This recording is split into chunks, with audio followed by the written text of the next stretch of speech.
how to use OnePay Wallet at Walmart. Hey everyone, welcome back to the channel. If you are new here, don't forget to hit the subscribe button and turn on the notification bell to not miss any updates. So let's dive right in.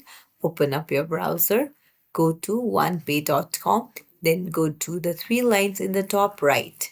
So there you'll see wallet option. So just tap on it. So the digital wallet offers rewards at Walmart. It's easy to pay at Walmart from your phone with OnePay Wallet. You just need to sign up, add your go-to debit or credit card, and earn OnePay points when you shop in store or at walmart.com. Then you can redeem your points for cashback with a OnePay cash account. So it's as simple as that. You can know more about it by scrolling down.